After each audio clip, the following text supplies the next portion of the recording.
Now that you've chosen saber or conocer to complete each sentence, in class we would get into breakout rooms to do this as a small group activity.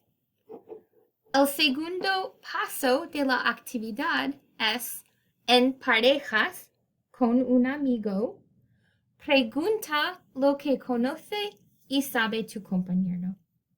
Por ejemplo, so for the sentence in the list that said blank un buen restaurante in State College, you would have identified conocer as the verb that would be needed for that. Vamos a conjugar el verbo en la forma de tú para preguntar y en la forma de yo para responder. Por ejemplo, Nancy, ¿conoces un buen restaurante en State College? Nancy might respond, sí, conozco varios restaurantes, me gusta Aros, or no, no conozco varios restaurantes. Vamos a completar cada frase con un verbo conjugado para formar la pregunta en la forma de tú y un verbo conjugado en la forma de yo para responder. So we'll use the to form to ask the question and then the yo form to respond if somebody had asked you that. So take a few minutes, pause the video, and see if you can figure out how you would ask the question and how you would answer the question. And then when you're done, you can resume the video and I'll give you some examples. Para el número 1 es una habilidad, entonces saber. La pregunta es, ¿sabes hablar español? ¿Sabes hablar español? You might respond, sí, sé hablar español. Or no, no sé hablar español. El número 2 es familiaridad, conocer.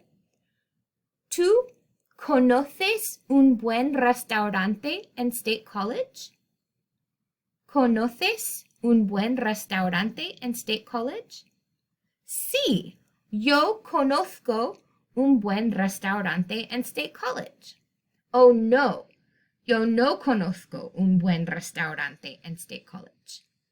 El número 3 es información específica, entonces saber. ¿Sabes dónde vive tu mejor amigo? Sí, sé dónde vive mi mejor amigo. O no, no sé dónde vive mi mejor amigo. Número 4 es información específica, entonces saber. ¿Sabes cuántos estudiantes hay en Penn State? Sí, yo sé cuántos estudiantes hay en Penn State.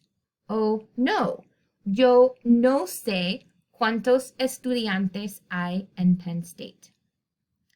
La número 5 es familiaridad. We don't have a specific fact about the librería, which means, incidentally, bookstore, not biblioteca, which is library. So there's not a specific fact about it. That leaves us just with familiarity, which is the use of conocer. ¿Conoces la librería de Penn State? Sí, yo conozco la librería de Penn State. O no, yo no conozco la librería de Penn State. Número 6. Información específica. Entonces, saber. ¿Sabes el nombre del presidente de Penn State? Sí, yo sé el nombre del presidente de Penn State. O no, yo no sé el nombre del presidente de Penn State. La número 7, familiaridad con personas. ¿Conoces a muchos estudiantes de Penn State? Sí, yo conozco a muchos estudiantes de Penn State.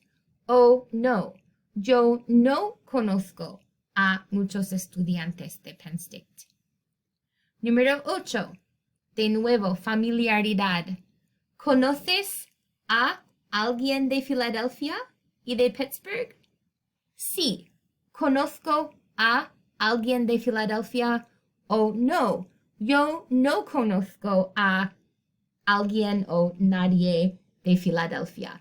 Notice on number 7 and 8, when we're asking about knowing people, we've included that personal a before the muchos estudiantes and the alguien, which means somebody, de Philadelphia.